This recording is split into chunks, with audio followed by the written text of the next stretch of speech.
Olá, bem-vindas e bem-vindos. Hoje temos um assunto de grande importância relativamente à educação dos nossos jovens.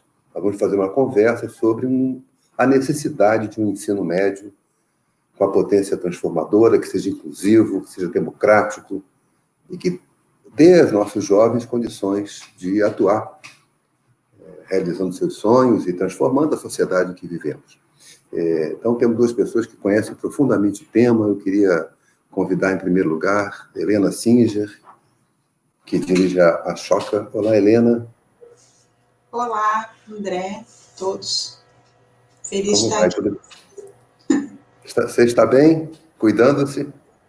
Cuidando em casa, a maior parte do tempo. Eu ia te apresentar, mas fala um pouquinho da Choca para a gente, Helena, que eu acho que você tem um trabalho tão importante que, antes de seguir a conversa, eu queria que as pessoas soubessem esse trabalho tão importante que você faz.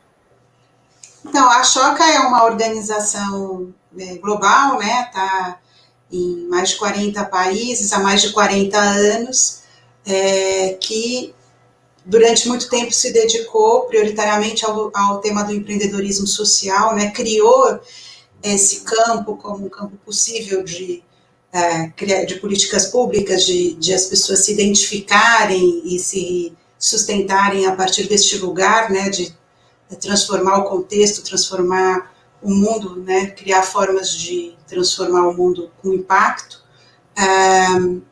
e que nos últimos anos vem se dedicando a trazer essas reflexões para o campo da juventude, da infância e da juventude. Então, a Choca está empenhada em articular um movimento global para que as crianças e os jovens possam ter a oportunidade, né, de desenvolver a empatia pelas questões sociais e desenvolver estratégias coletivas de enfrentamento das questões em relação aos seus contextos, às suas comunidades, às suas escolas e ao país.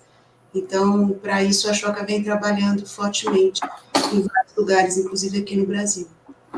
Poxa, obrigado, Helena. Eu conheço o seu trabalho, né? Você teve iniciativas incríveis na área da juventude, né? Um trabalho muito importante também, identificando escolas inovadoras no Brasil, uma educação sobre a qual não se fala, mas que existe e que está transformando. Então, é um prazer ter você conosco, e o nosso assunto hoje vai ser quente. Eu queria agora convidar o nosso diretor acadêmico, Miguel Thompson. Bom dia, Miguel. Você está bem aí em São Paulo frio? Alô, Miguel. Nos ouve bem, Miguel? Acho que o Miguel está com problema de som, então daqui a pouco a gente volta. E eu convido o professor Eli Gunning, da USP. Olá, Eli, como vai? Tudo bem? Salve! Salve todo mundo, tudo bem? Tudo bem? No ambiente doméstico está em equilíbrio. O restante do mundo em completo desequilíbrio. Desequilíbrio. Ele falou de estar aqui com vocês. Eli, assim, eu primeiro te conheci pelos textos seus que eu li, e me encantaram muito toda a sua preocupação com como a educação pode ter uma dimensão participativa e influir no conjunto da sociedade, como é que ela pode ser uma educação democrática e mais... quais são as suas pesquisas mais recentes, além dessa do ensino médio que a gente vai falar agora? Bom, eu tenho me dedicado há muito tempo ao tema da mudança educacional, e que abrange aspectos de inovação e os processos de reforma educacional. E no interior desse tema, eu tenho mais especificamente me dedicado à educação escolar indígena, às escolas dos povos indígenas do Brasil. E vejo uma vinculação muito, muito forte, né, com os esforços dos povos indígenas de inventar uma escola que seja própria deles e satisfatória para a sua situação presente, para os seus projetos de futuro. E vejo nisso, nesses esforços, um caminho de muita esperança tanto para a concretização das escolas indígenas nessa perspectiva, quanto para a renovação da educação escolar não indígena, né, porque nós temos muito a aprender com os povos indígenas e com esse seu empenho de busca de uma educação apropriada.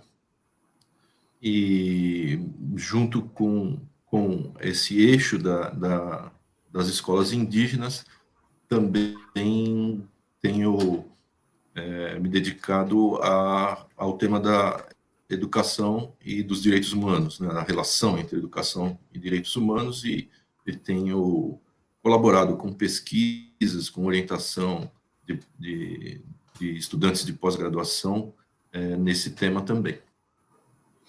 Puxa, Eli, muito obrigado. Então, para quem está nos acompanhando, nós temos duas pessoas que não apenas amam a educação, mas seu poder transformador. E o tema que nos toma hoje é exatamente a questão da transformação da educação. Para quem acompanha mais de perto, essas notícias talvez sejam mais conhecidas, para quem tem outros envolvimentos no campo educacional, eu vou fazer um resumo de 2 minutos sobre esse tema, né? São duas questões que eu queria trazer aqui para a gente conversar. O ensino médio é aquela etapa que finaliza a educação básica, né? Ela começa lá aos 4 anos na pré-escola e vai até os 17 anos, idealmente, é claro, porque não é assim que funciona, no ensino médio. Então, o ensino médio é uma etapa muito importante, porque ela já lida com jovens de 15, 16, 17, 18, 19, 20 anos, né? Essa juventude que começa a entrar na vida adulta, essa transição para a vida adulta, é uma transição, mas é também um tempo específico, com demandas específicas. Ela não é só uma passagem, ela é uma vida, um momento de vida. E essa educação do ensino médio brasileiro, ela vinha sofrendo muitas críticas. Em 2017, foi aprovada uma legislação que mudou muito o ensino médio, uma reforma do ensino médio. A maioria das pessoas que trabalham com educação concordavam que era preciso mexer no ensino médio. Mas a maneira como essa mexida ocorreu foi muito de cima para baixo, os professores não foram ouvidos, os estudantes não foram ouvidos, inclusive diversos estados da federação, os estudantes ocuparam escolas, né, querendo uma educação que os escute, os ouça, e isso não ocorreu.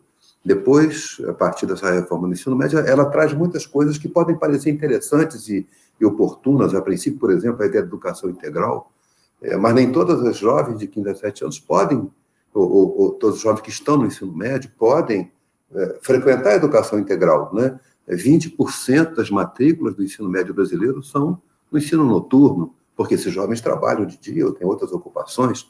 Enfim, a reforma do ensino médio ela prometeu muita expectativa, mas há muita crítica com relação à sua capacidade de responder a isso. Por exemplo, 30% das aulas estão autorizadas a serem por educação à distância. Isso antes da pandemia. Quando a pandemia chega, a gente começa a constatar que a maioria dos estudantes não tem acesso, não tem o equipamento, não tem a rede, e também o Estado não lhes garante isso.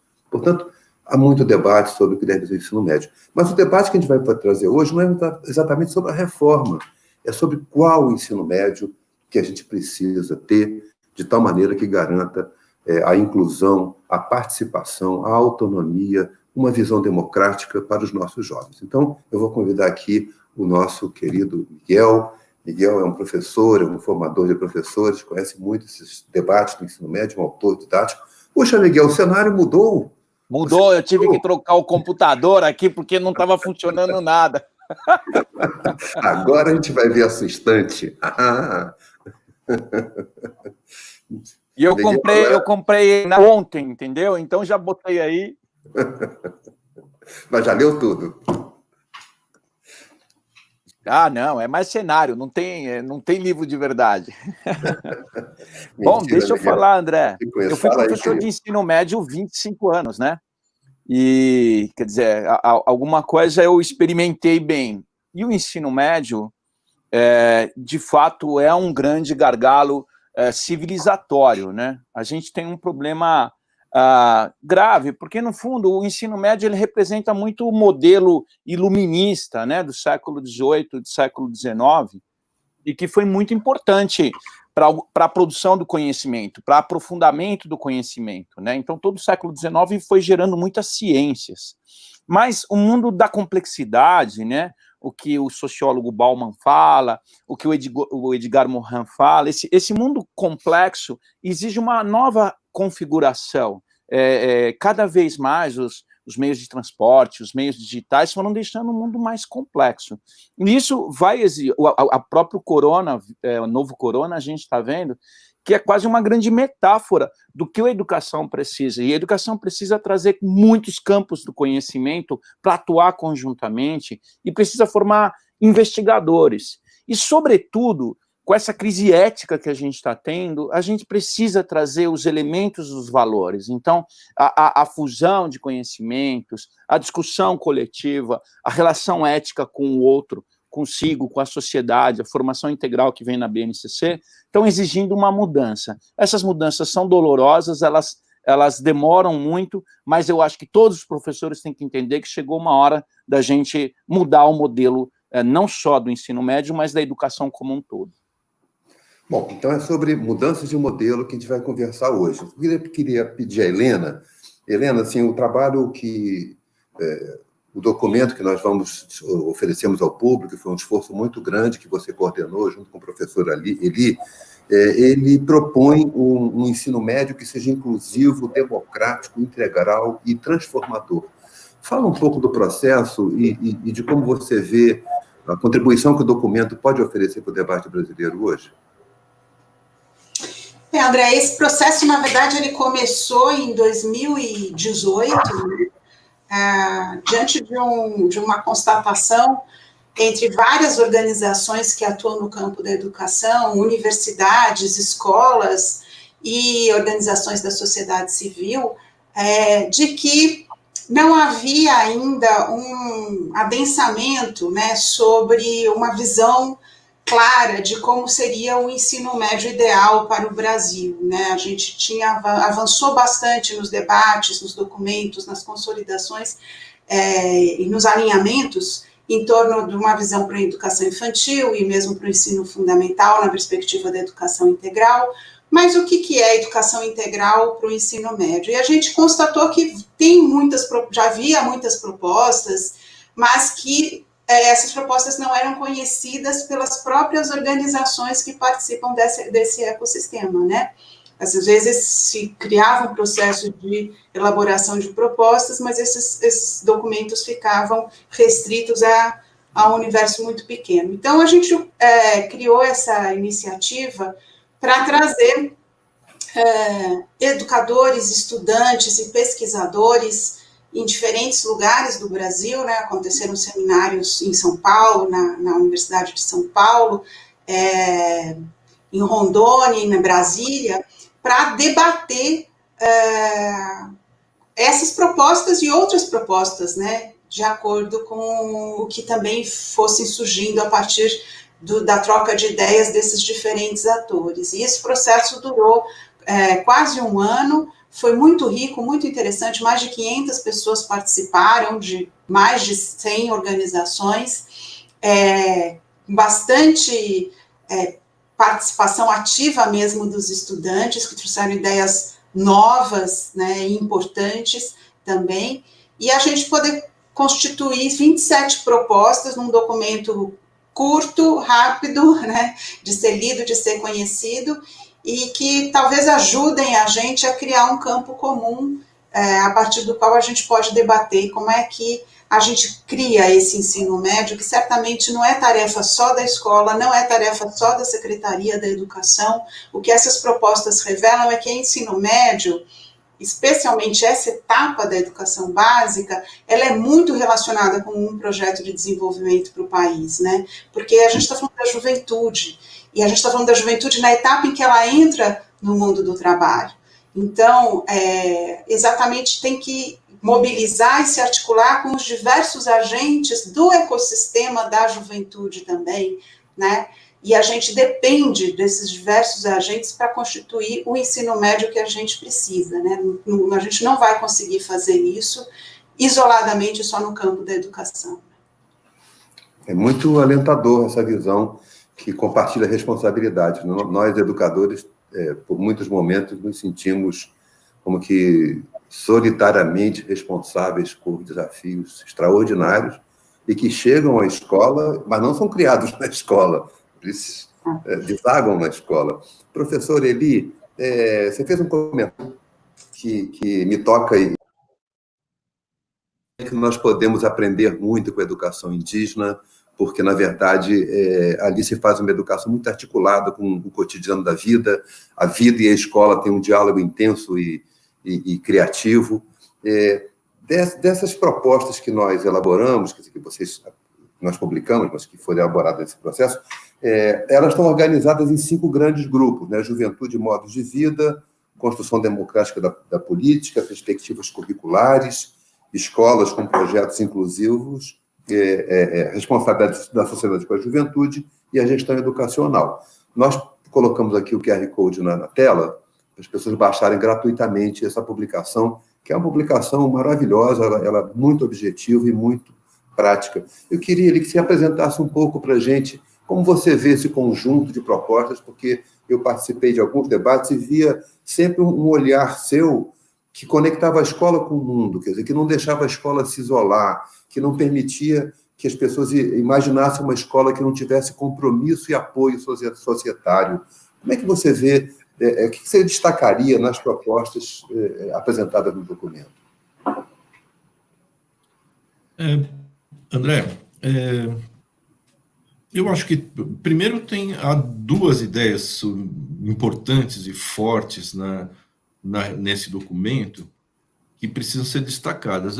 Uma é de reconhecer não só a diversidade das juventudes no Brasil, né? Quer dizer, as camadas jovens, elas têm características, modos de viver, de agir, muito distintas conforme a sua origem social, conforme a posição interna, conforme os lugares em que se situam, em que vivem.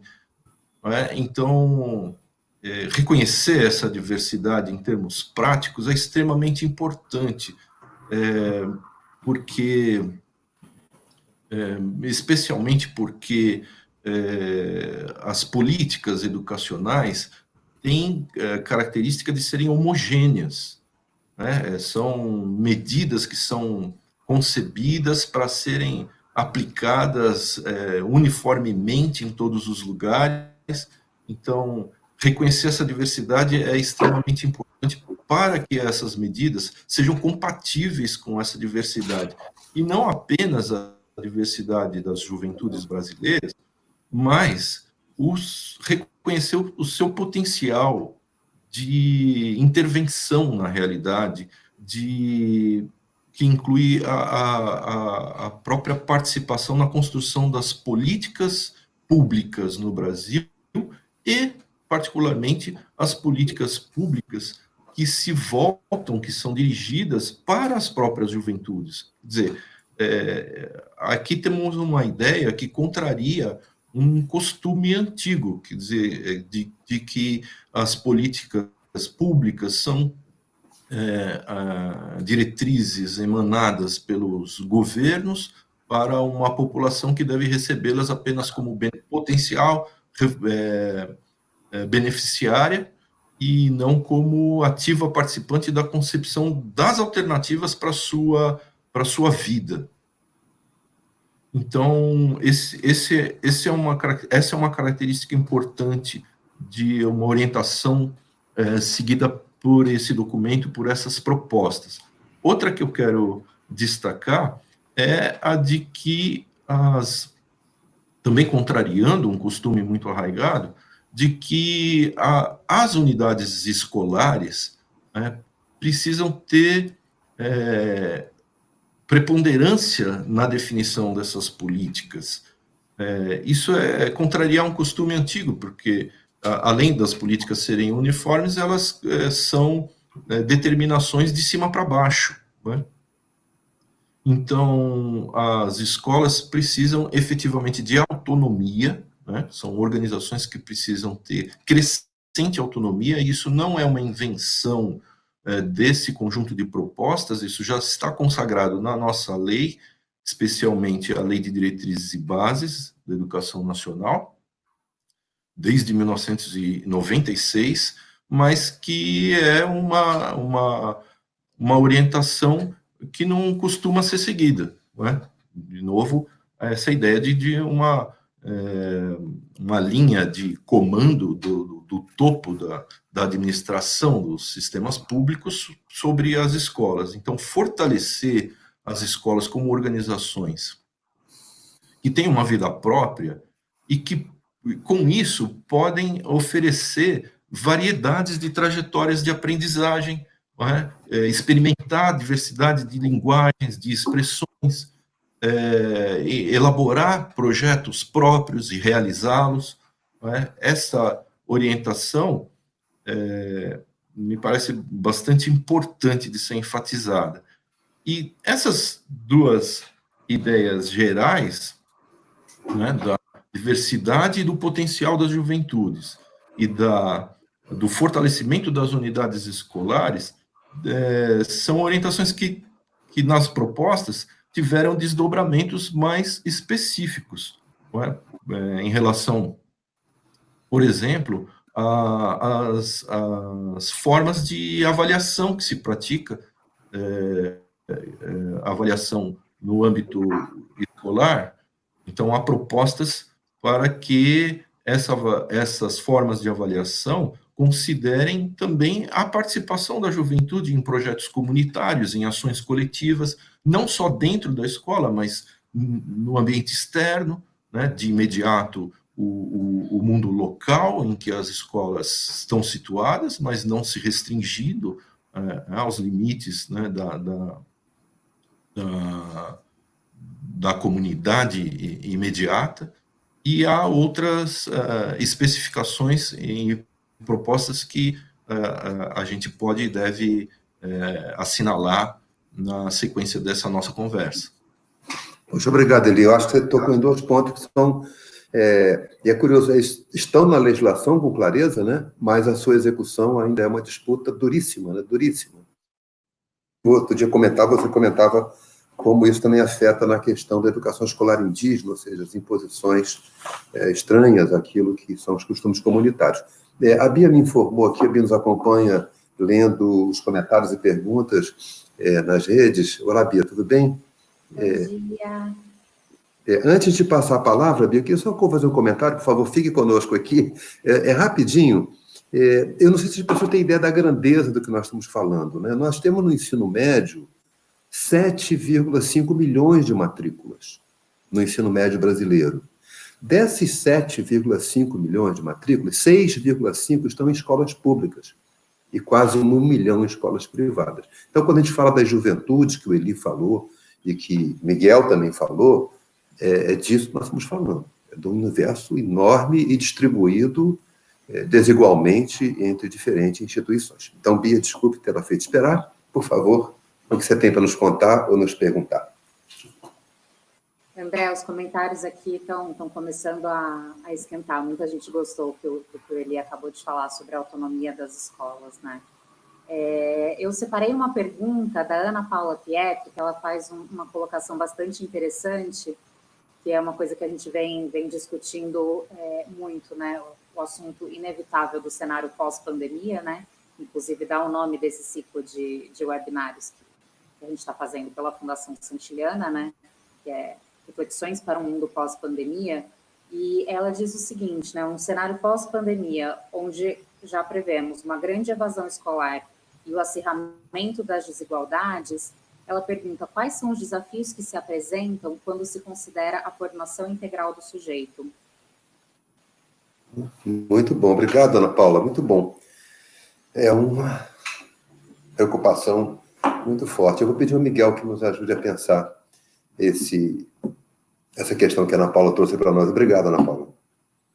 Bom, Ana, é super difícil o que a gente está falando, né? Formação integral envolve emoção, intuição, relações sociais, meio ambiente, né? E tem muitos impeditivos para isso, além das tradições, dos preconceitos. Eu vou dar um exemplo que é um impeditivo que a gente não tem pensado muito, que é o Enem. O Enem, ele avalia a cognição. E nos últimos anos, o Enem, ele muita memorização também, né? Então, a gente começa a falar muito em formação integral, mas quem avalia a escola, que o SAEB e Enem, estão mais preocupados com cognição. E a gente sabe que nós somos cognição, sociedade, formação integral. Se a gente não discutir a avaliação da escola, se a gente não discutir a importância da escola para outros aspectos que não só a cognição, como, por exemplo, a interferência no território, na comunidade, a avaliação é dar valor, não é? Então, eu continuo dando valor para um modelo racional, cartesiano, mas os PCN, a BNCC vem com a ideia de uma formação integral. Então, é fundamental discutir o Enem, que foi criado para uma coisa e agora está sendo usado para outra coisa, que é importante, o SUSU é muito importante, há outros aspectos, mas não avalia a qualidade da escola. O Enem saiu ontem e as escolas ficam super felizes de ser o primeiro e, às vezes, não mostra elementos que têm a ver com o trabalho coletivo, com a oralidade, com empatia, com fatores outros que não são capazes de ser medidos numa avaliação em escala. Então, é muito problema, mas eu acho que se a gente não discutir o Enem, a gente vai continuar produzindo a mesma escola de sempre, né? Então, eu vou sugerir, eu não sei se a Bia consegue passar, no dia 7 vai ter um evento muito legal que chama Avaliação na Educação Integral. Quer dizer, outros valores, outros elementos da avaliação têm que ser discutidos. Então, a gente sabe quanto o Enem, quanto a avaliação e o vestibular determinam o que o ensino médio vai fazer. Então, acho que é possível a gente produzir outra forma de avaliar, há muita gente discutindo, nesse seminário vai ser discutido, e a gente tem que começar a desmistificar o valor do Enem como valorização do ser humano. Hoje ele é só um vestibular para entrar na universidade. Não dá para avaliar a escola, aluno e professor com esse único tipo de avaliação. Ótimo, Miguel. Eu vou chamar a Helena. Helena, na proposta tem um debate, há propostas no documento relativamente ao ingresso na educação superior. Você podia falar um pouco essa visão que o documento traz sobre esse processo, a transição? Sim. Então, justamente foram os estudantes que participaram do processo, né, de construção das propostas, os primeiros chamaram a atenção para isso, né? A gente precisa fortemente mudar os critérios de ingresso no ensino superior. Os critérios e as formas de decisão sobre esses processos, né? Então, há propostas nesse documento que vão nesse sentido. Em primeiro lugar, que os critérios para ingresso no ensino superior considerem as capacidades dos estudantes de incidir positivamente nas suas comunidades, né, de criar estratégias coletivas para transformar os seus contextos, as suas escolas, as suas comunidades, né, isso também seja valorizado e essa experiência coletiva e comunitária seja valorizada no processo de ingresso no ensino superior. E uma segunda questão que foi colocada ali é que o próprio vestibular seja gerido com a participação dos estudantes, que se formem comissões, né, com representantes das diversas instituições envolvidas, né, da própria universidade e dos estudantes, para que se decidam sobre esses processos de ingresso nas universidades, nas faculdades, nas instituições de ensino superior. Então, essas propostas vão exatamente nesse sentido, com a consciência de que esse é um fator muito determinante do que será não só o ensino médio, mas toda a educação básica, porque há uma ansiedade, né, em relação ao futuro dos filhos e dos jovens, que faz com que os pais escolham escolas desde o início da educação básica que tem melhores resultados, como disse o Miguel, no Enem, né? Então, que esses resultados revelem não só a capacidade de responder perguntas em provas, testes sobre disciplinas específicas, mas que revelem exatamente essa educação que a gente está falando, que é a educação que o país precisa que os jovens tenham, né?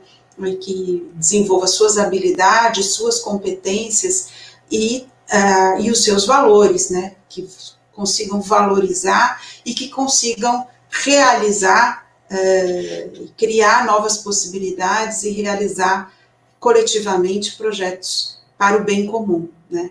Então, tudo isso, se é o que nós desejamos e precisamos que a juventude desenvolva, isso precisa ser avaliado, porque a avaliação é uma forma de valorização, né? É o que dá valor ao processo educativo.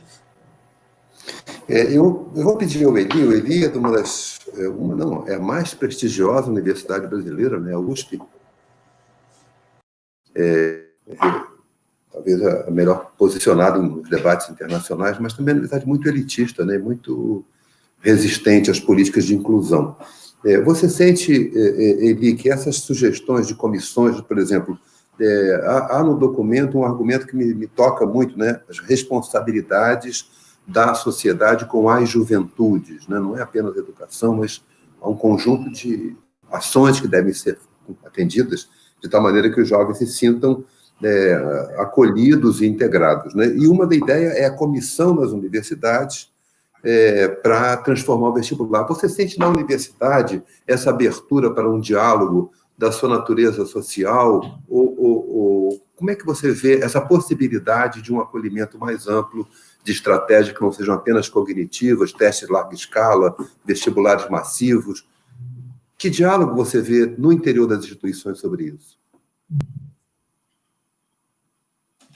Bom, primeiro que esse diálogo é ainda muito tímido, muito incipiente.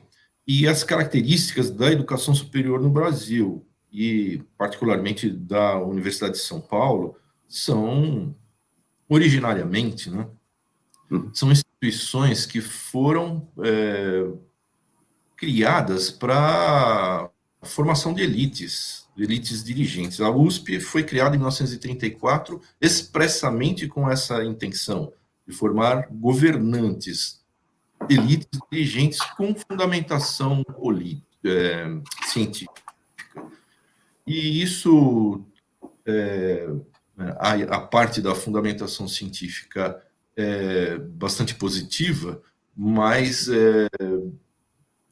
limitada, né, por circunscrever essa perspectiva apenas a certos grupos que conseguiam ter acesso e agora conseguem um pouco mais de acesso à universidade, ou seja, não são as camadas populares, né? Só nas últimas 2 décadas é que isso tem se modificado e muito lentamente. Então, o diálogo existe, é tímido, né? E necessário. A proposta específica de criação de comissões para tratar das formas de ingresso nas instituições de educação superior foi formulada contemplando a presença nessas comissões, tanto de representantes de estudantes de ensino médio, quanto de associações científicas, né? E isso remete, de novo, ao aspecto da diversidade das juventudes, né? E tem uma baliza, que é essas comissões trabalhem procurando formas de viabilizar o ingresso na universidade segundo critérios que mesclam tanto o pensamento crítico e a atitude científica, quanto a capacidade de atuar coletivamente. Mas isso é uma resposta a uma realidade na qual aqueles que chegam no nível superior, pelos meios atuais de seleção, mostram certa destreza, às vezes são pessoas com grande habilidade no que se chamou assim, de maratona do vestibular, mas que se revelam completamente incapazes, insensíveis em relação à própria vida universitária, aos significados dessa vida universitária e às relações entre a educação superior e o conjunto da sociedade. Quer dizer, são pessoas que são, muitas vezes, guiadas pelos seus interesses muito exclusivos, muito individuais, muito privados, indiferentes, não é, às necessidades e demandas da coletividade. Então, esta proposta, eu acho que é um passo bastante importante para superar essas características, mas não será aceita com muita facilidade. É necessário ampliar um debate na opinião pública sobre isso e especialmente interno das instituições de educação superior. Eu lembro, e é legal você tocar essa dificuldade interna das instituições, né, que a ideia dos conselhos universitários, para quem conhece a universidade, o órgão máximo de uma universidade não é o reitor ou a reitora, mas sim um conselho universitário que acolhe um conjunto de representantes da própria instituição, professores, funcionários, estudantes, e também a comunidade externa. Então, o conselho universitário deveria ser um pouco isso que o Eli fala, o lugar onde a sociedade tem voz para contribuir com a orientação que as universidades devam dar a seus processos, inclusive processos de inclusão de estudantes, né? Enfim, então o debate das cotas não será feito hoje, mas é um debate super relevante e bom, porque as pessoas que nos acompanham estão trazendo questões muito interessantes. Eu vou pedir à Bia novamente que ela formule aqui para nós uma pergunta que está vindo de quem nos acompanha. Bia, por favor. André, as perguntas estão muito boas, está um debate muito rico nos comentários e eu vou fazer uma tentativa aqui de juntar algumas coisas que as pessoas estão comentando em uma pergunta só. Estão aparecendo alguns temas que eu acho que são muito importantes para a gente falar, que é diversidade regional, socioeconômica e cultural brasileira, né? Um país enorme com muitas desigualdades. Como fazer um ensino integral que contemple tudo isso. Então, na verdade, eu vou propor o seguinte, um desafio. Como a gente vai pensar? Um ensino integral que tem em comum uma base, como a Inês Cristina propôs, que contemple essas diversidades e que também contemple a avaliação do desenvolvimento das aprendizagens e o desenvolvimento socioemocional. E aí a gente conseguiria que essa avaliação tão global selecionasse para as universidades, ou eu estou querendo muita coisa num lugar só e vamos pensar por partes? As perguntas são ótimas e sua síntese coloca, de fato, um desafio para a gente. Antes de passar para o Miguel, eu queria fazer um comentário. Eu acho que a gente, às vezes, está prisioneiro de uma ideia de que tudo pode e deve ser medido. E acho que essa ideia da mensuração ela tem que ser vista com um certo cuidado, porque toda medida é reducionista e há dimensões da vida que devem ser apreciadas qualitativamente, mas não quantitativamente, porque essa redução pode ser muito prejudicial à educação. Eu vou convidar o Miguel. Miguel, você tem pensado muito esse tema. A Bia formulou para a gente um desafio grande. Diversidade das juventudes, base comum, formação integral, avaliação. A educação suporta esse conjunto de demandas? Eu penso que sim. A BNCC, ela tem uma certa sabedoria quando ela traz quando ela se afirma que não ser um currículo, né? Na verdade, ela é uma base. Eu sempre dou exemplo aqui várias vezes das bonecas russas, as matrioscas. A BNCC é a primeira boneca. Depois o Estado vai fazer o seu currículo, o município, o PPP da escola. Então, é muito importante entender isso. BNCC não é currículo, né? Ela é uma orientação, uma normativa para a elaboração do currículo. Então, os seus locais, as regiões, têm que participar ativamente, não só o educador e o gestor, mas a sociedade, tá? Então, para que a gente se sinta, como Eli falou, há muitas juventudes e há muita cultura local. Essas culturas locais têm que ser valorizadas e participar do processo de construção do currículo lá na ponta da escola. Então, primeira coisa, BNCC não é currículo, ela ajuda, orienta a produzir currículos.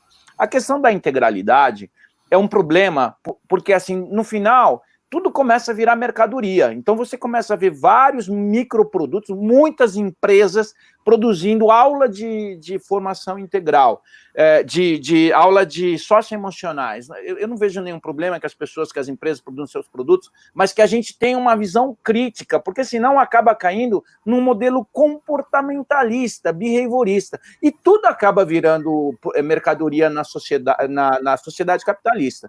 Então, é importante que entendo esses materiais, o professor tem uma visão crítica disso, né? E participe do processo de uso desses materiais. E eu acho, para terminar, que o ensino médio abandonou toda a discussão histórica dos educadores, principalmente do século XX, né? Montessori, John Dewey, Carl Rogers, Vygotsky, Piaget, Paulo Freire, por conta da especialização. E havia um preconceito, não sei se ainda há, com relação aos pensadores da pedagogia. Sempre o professor de ensino médio vinha e falava, aí já vem o pedagogês. Mas o pedagogês, pessoal, é o cálculo da educação. Se você for engenheiro e não souber cálculo, você não faz prédio. Então, eu entendo que o professor do ensino médio também, e a escola, também tem que retomar essa leitura clássica, fugir um pouco dessa leitura essa literatura que emerge contemporaneamente do mundo corporativo, muito influenciado pela OCDE, que é muito ligada à produção. Eu acho que a gente tem que buscar um conhecimento radical que a pedagogia produz, né, e que os PCNs e a base trouxeram como pistas. Então, é fundamental isso e trazer toda a sociedade para essa discussão. Não dá para ser só o professor o responsável por uma transformação civilizatória. Poxa, super bom. E no documento, Helena, tem um tema que me tocou, que eu achei muito relevante, que é o tema que dialoga com isso que o Miguel trouxe, quer dizer, há uma demanda por um diálogo local, né, da cultura local, né, e o Mais Educação foi um esforço nessa direção. O teu trabalho, quando você esteve no MEC, de mapear as inovações, passa por esse diálogo, né? O trabalho que o Eli faz, quando ele destaca a questão da educação escolar indígena, ele chama atenção para esse diálogo em que o cotidiano e a formulação pedagógica escolar dialogam permanentemente. Mas também há um outro problema que vocês destacaram na proposta, que os grandes debates da atualidade, a reforma da Previdência, a reforma trabalhista, eles não foram discutidos nas escolas. E são esses debates que vão exatamente criar a vida dos jovens que ali estão. Como é que você acha que é possível avançarmos nessa direção de que a escola seja uma instituição reflexiva? Isso é exatamente o ponto inicial de todas essas reflexões que você está trazendo, André, é exatamente qual o papel da escola no lugar em que ela está, né? A gente tem uma tradição aqui no país, nas políticas públicas, na gestão das redes de ensino, e mesmo na rede privada, de pensar as escolas homogeneamente, né? Pensar currículos, pensar estruturas, até a forma dos prédios, os critérios de seleção das equipes, as carreiras, tudo homogeneamente para grandes redes de ensino. E não há um acúmulo, uma reflexão sobre o papel da escola naquele lugar em que ela está. E essas questões que você está trazendo exatamente referem-se a isso, né? A escola é a instituição de produção de conhecimento do local. Em muitos lugares do país, ela é o único equipamento público ali disponível. É o equipamento público que recebe a juventude todos os dias. Então, ela tem um potencial gigante para o desenvolvimento local, ao mesmo tempo que desenvolve integralmente as crianças, os adolescentes e os jovens, né? Mas, para isso, ela precisa estar conectada com os outros atores do contexto, né? No campo, no específico do ensino médio, isso tem muito a ver com essa fase da idade dos estudantes do ensino médio em que eles estão ingressando no mundo do trabalho. Então, por qual que é esse diálogo? Isso também tem um pouco de tabu no campo da educação. Então, a gente tem que superar esse tabu e experimentar propostas que sejam efetivamente integrais e democráticas e inclusivas, mas que garantam o ingresso do jovem no mundo do trabalho de uma forma que não seja subalterna, né, de uma forma digna e que garanta a ele condições de se realizar pessoal e profissionalmente. Então, há no documento, por exemplo, uma proposta de a escola ser um centro de produção das tecnologias educacionais e que ela possa fazer parcerias com instituições para que ela seja esse centro de produção de tecnologias e os jovens possam ingressar no mundo do trabalho também a partir dessa produção, né? Mas a gente tem que criar muitas outras estratégias, inclusive escolas que já fazem isso, né? A gente já conhece experiências no campo, por exemplo, de os jovens desenvolver tecnologias que possibilitem que ele permaneça no campo, mais de uma forma em que ele possa se realizar pessoal e profissionalmente, né?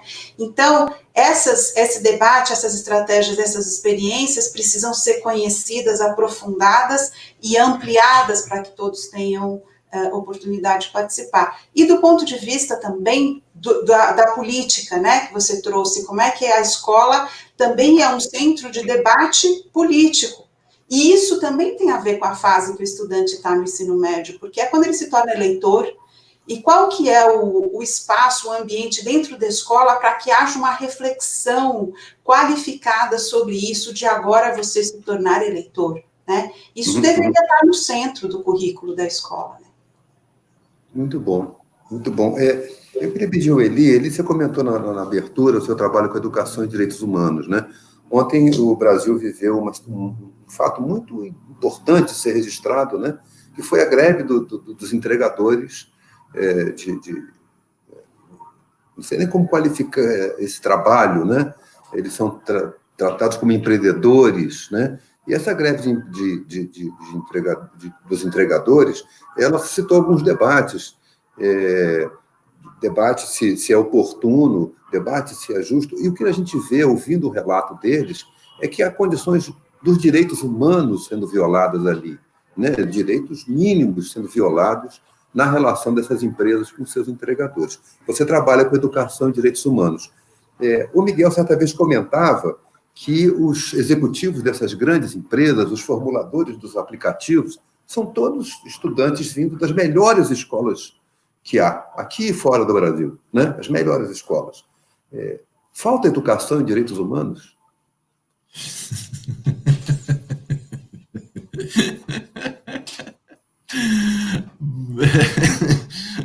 Falta muito.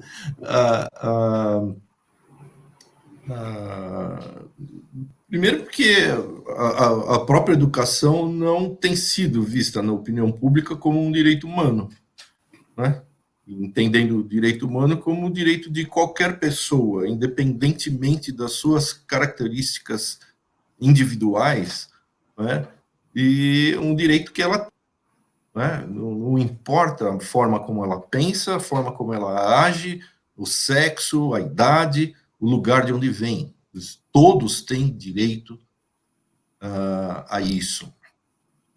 E, ao mesmo tempo, nós temos um tipo de educação que também não reflete muito sobre a composição dos direitos humanos que são internacionalmente consagrados, né? Marcadamente a partir da Declaração Universal dos Direitos Humanos de 1948, é preciso salientar que esses direitos humanos são direitos de vários tipos, direitos civis, políticos e sociais, quer dizer, o direito aos serviços educacionais, aos serviços de saúde, né? O direito à habitação, tudo isso está contemplado nos documentos internacionais, mas não está devidamente assimilado na opinião pública, e isso atravessa as práticas educacionais, escolares e não escolares. Eu quero aproveitar, né, essa pergunta para chamar atenção para outras propostas que constam do documento que nós estamos abordando. Há propostas em relação ao financiamento de projetos liderados por jovens nas escolas. Quer dizer, não é suficiente haver recursos para a educação, é preciso direcioná-los de uma forma compatível com a perspectiva educacional que nós temos. Então, se nós estamos falando de reconhecer o potencial de ação das nossas juventudes, inclusive na construção de políticas públicas, não é? Os projetos que possam emergir, serem incentivados, apoiados e realizados por jovens, como estudantes das escolas, precisam de recursos, precisam de financiamento. Esses jovens precisam ter meios para poder se articular com outros jovens, se articular com o meio local, as comunitárias, né, e intervir efetivamente para melhorar de vida, ou seja, para realizar os direitos que são universais, direitos humanos. Então, isso significa ação do poder público e financiamento público para isso.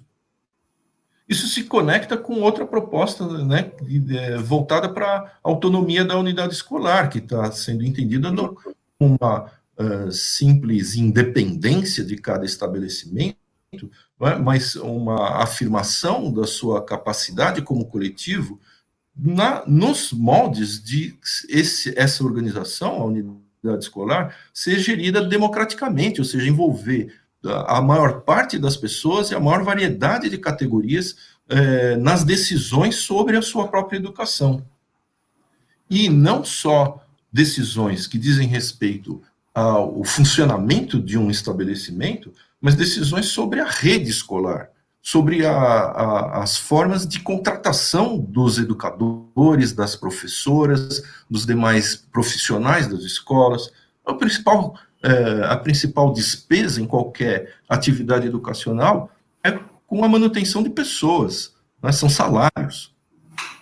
Essas decisões, em geral, não são tomadas nem no nível da escola e, muitas vezes, nem no nível das secretarias de educação. São decisões tomadas nas secretarias de finanças, nas secretarias ligadas à economia, né? São muito alheias às perspectivas educacionais.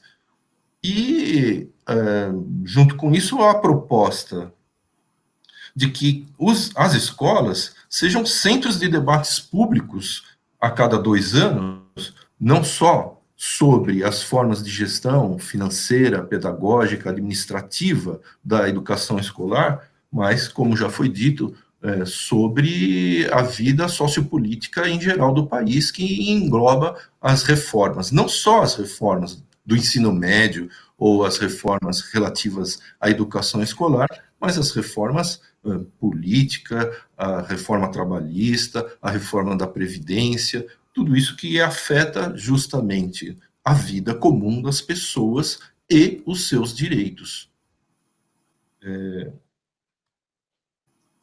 É isso que eu queria ressaltar para o momento. Bom, então, queria muito estimular quem está nos acompanhando que leia o documento. O documento tem uma introdução, aliás, excepcional, de clareza sobre o papel do ensino médio, um pouco da sua história. Queria também pedir para que a gente coloque aqui na tela algumas publicações que a Fundação Santillana tem feito a respeito do debate do ensino médio. Nós defendemos vivamente um debate democrático, participativo, com os estudantes, professores, e para isso a gente tem oferecido algumas publicações. Uma delas que está aqui, a publicação dessa construção coletiva de proposta para o ensino médio inclusivo, democrático, participativo, né? Há uma outra publicação muito importante do SEMPEC.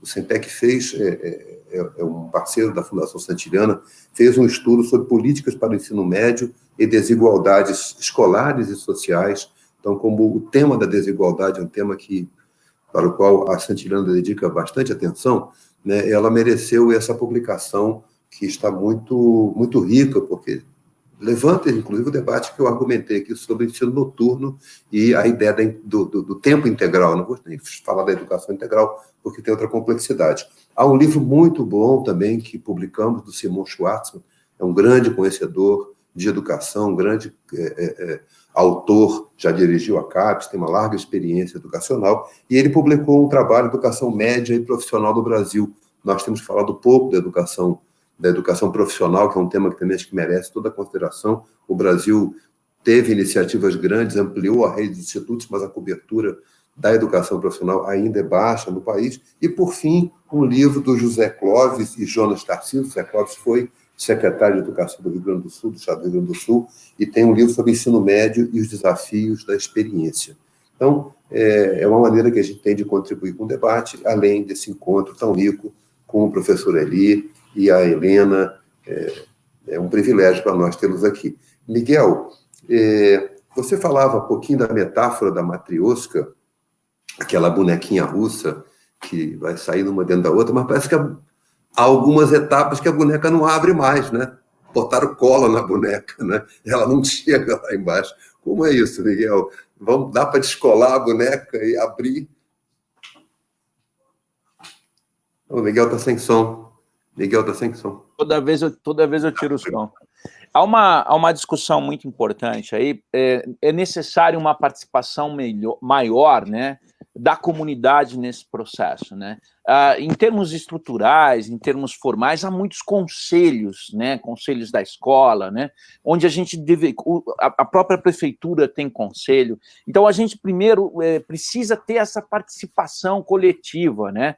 A gente viu ontem a paralisação dos meninos da entrega, como foi bonito. Eu sempre lembro da ocupação dos meninos, e você vê que é tudo meio ideológico, né? Tem gente que chamava ocupação e tem gente que chamava de invasão, de acordo com a ideologia política. Então, é necessário que a gente participe mais. Em 2025 vai ter uma revisão da BNCC. É importante que a gente participe efetivamente desses processos, porque senão a gente vai ficar sempre a reboque. Gradativamente, o mundo educativo tem sido dominado pelos economistas.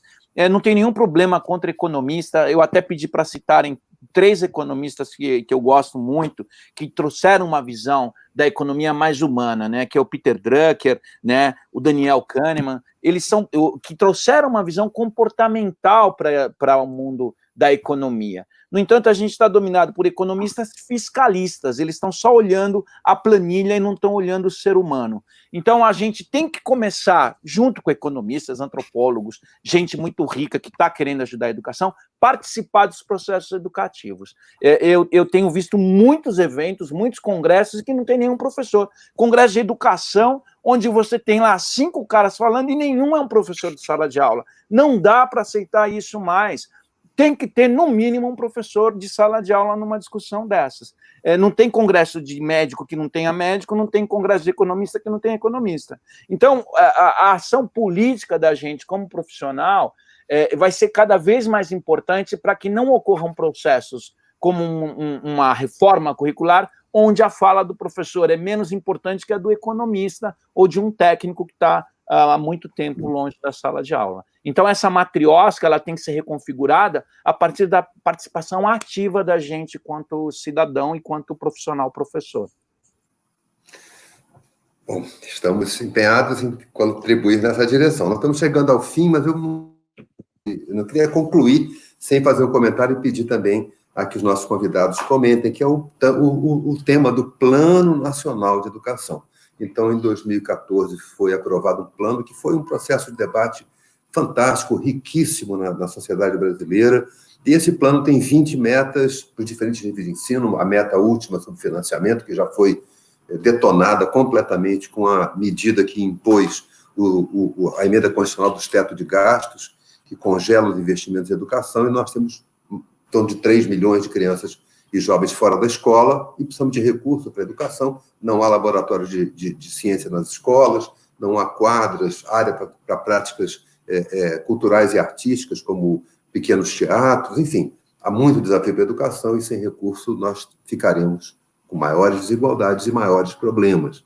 E o Plano Nacional de Educação fala que, para a meta relativa ao ensino médio, que a ideia era que ampliar o atendimento escolar de 15 a 17 anos, de tal maneira que no final do plano, em 2024, né, 85% dos jovens de 15 a 17 anos estejam no ensino médio. Hoje, a conta brasileira, só para vocês terem ideia, o Brasil tem 10 milhões de jovens de 15 a 17 anos. São 3 vezes a população do Uruguai. Então, nós temos 10 milhões de jovens de 15 a 17 anos. 70% estão na escola. Portanto, nós temos um grupo grande fora do ensino médio. Eu vou pedir a Helena, nós estamos acabando, Helena, mas eu queria muito ouvir você sobre isso. Você acompanhou o Plano Nacional de Educação e acompanhou escolas inovadoras. O que você encontrou nas escolas inovadoras que nos ajuda nesse momento tão difícil da educação brasileira? Nós não temos um ministro da Educação, não temos ministro da Saúde, o Ministério da Cultura acabou, o Ministério da Ciência e Tecnologia acabou, então essa área mais imediatamente vinculada à educação está muito fragilizada. O que você viu de novo de baixo, né, das escolas, do chão da escola? Essa questão, né, desde a fala do Miguel, né, é isso, o Plano Nacional de Educação realmente foi muito importante, um processo rico, né, de debate, de construção do plano, e infelizmente ele não tem guiado as políticas públicas, e a gente tem tido uma tradição, né, de construir propostas e planos e políticas sem valorizar o que os nossos educadores, estudantes, comunidades, gestores já fazem, né?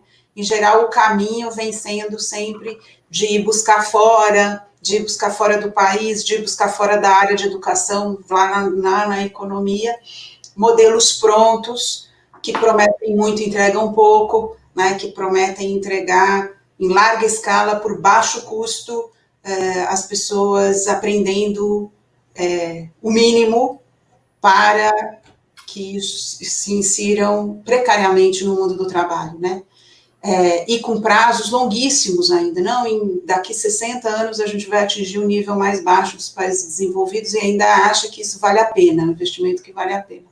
Então, acho que você menciona, né, a minha experiência no Ministério da Educação, exatamente no ano seguinte, a aprovação do Plano Nacional de Educação, que teve justamente esse objetivo, né, de uma nova possibilidade de construir uma política pública, mapeando, conhecendo o que o país já faz de mais inovador e criativo na educação básica, e encontrou muitas experiências interessantíssimas, com resultados de qualidade, garantindo a aprendizagem e desenvolvimento integral de crianças e adolescentes, em uma iniciativa que não estava focada só nas escolas, né? A gente tem uma ampla experiência com a educação popular, com a educação comunitária, somos o país, né, onde nasceu Paulo Freire, e a sua atuação teve grande influência também nas instituições educativas não escolares, e os sistemas escolares, os sistemas de ensino, pouco bebem dessa fonte riquíssima, né, de instituições, de organizações e de educadores que, com larga experiência em conectar os estudantes com uma trajetória de desenvolvimento que possibilita que eles se realizem pessoal e profissionalmente. E daí, chegando, né, na sua questão, né, de que muitos não vão escolher o ensino superior, e é importante, claro, o ensino médio, ele é a última etapa da educação básica, e a gente espera que possamos atingir 100% da população com o ensino médio, mas que o ensino médio esteja abrindo caminhos também para a realização profissional e pessoal para quem não quer ir para, ou não vai para o ensino superior também, né? E essa pluralidade que a gente tem que garantir. E a gente tem muitas experiências, né, como eu citei, de escolas no campo, de escolas na cidade, de organizações educativas não escolares, nos diversos contextos brasileiros, que garantem essa trajetória de sucesso e esse autoconhecimento que possibilita que os estudantes se realizem no pós-escola também. Muito obrigado, Helena. Estamos chegando ao fim, que chama o Eli. Eli, você fez um comentário aqui no início sobre a educação escolar indígena. Dá uma informação para a gente. O que nós podemos aprender com eles, com a educação escolar indígena? Eu sei que é muito mais do que você poderá falar em poucos minutos, mas, enfim. Acho que Certo, a gente pode aprender muita coisa, mas mesmo no campo das escolas indígenas, há muita diversidade. Aliás, o Brasil é conhecido como o segundo maior país de maior sociodiversidade, né? Nós temos 305 a 308 povos indígenas. O primeiro é a Indonésia, que tem algo da ordem de 800 povos indígenas. Então, tem muita diversidade.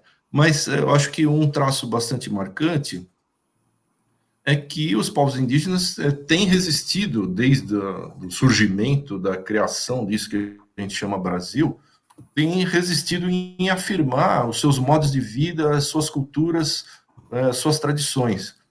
E muito mais recentemente, né, em termos escolares, estão procurando fazer uma invenção, né, inventar uma escola indígena.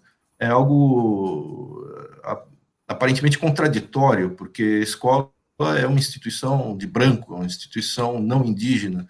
Então, quanto mais escola indígena, quanto mais indígena, menos escolar. Mas eles estão inventando a sua própria educação escolar. Isso encontra enormes obstáculos, mas essa vontade, esse empenho de invenção é exemplar para o mundo não indígena, não é? Para que a gente não aceite mais essa homogeneidade, essa padronização que nos paralisa, que não vincula a nossa educação escolar à nossa vida cotidiana e aos nossos projetos de futuro. Então, eu destacaria esse como um dos grandes aprendizados que nós precisamos ter com os povos indígenas brasileiros e no Brasil e em outros países. Obrigado, Elina. Estamos chegando ao fim. Eu queria pedir para o Cristiano nos colocar os quatro aqui para nos vermos, agradecer. Miguel, mas eu queria... chegou o Paulinho. Alguém cobrou a presença do Paulo Freire na conversa. Alguém cobrou a presença do Paulo Freire, aí correndo, eu tive que buscá-lo. Você sabe que quando o Paulo Freire não está ali, o Miguel vacila um pouco, né? Quando o Paulo Freire está ali, ele não erra mais. Eu queria terminar, eu recebi de um amigo uma mensagem, você deve ter recebido de vários também essa mesma mensagem, mas eu queria terminar com ela. É um textinho pequeno do Grande Sertão, do Guimarães Rosa, em que ele fala que o correr da vida embrulha tudo, a vida é assim, esquenta, esfria, aperta, afrouxa, sossega e depois desinquieta. O que ela quer da gente é coragem. Então, eu acho que vocês trouxeram para a gente exemplo de coragem, né, de educadores corajosos, de grupos corajosos, né, que fazem a sua educação como instrumento de transformação e de libertação. Então, obrigado por essa mensagem. E o documento que vocês produziram com tanto cuidado e com tanta audição, eu acho que ele é um guia muito importante para a gente que quer transformar a educação em favor dos nossos jovens. Obrigado a vocês, obrigado a quem nos acompanhou. E queria lembrar que terça-feira nós temos um encontro importante porque vamos lançar o Anuário Brasileiro da Educação Básica de 2020, com dados muito fresquinhos agora no final de 2019, e num encontro excepcional com a Priscila Cruz, do Todos pela Educação, e a grande jornalista Flávia Oliveira, que não nos deixa desamparados nos debates públicos. Tá? Muito obrigado a vocês, obrigado a quem nos acompanhou, e até terça-feira que vem. Até mais.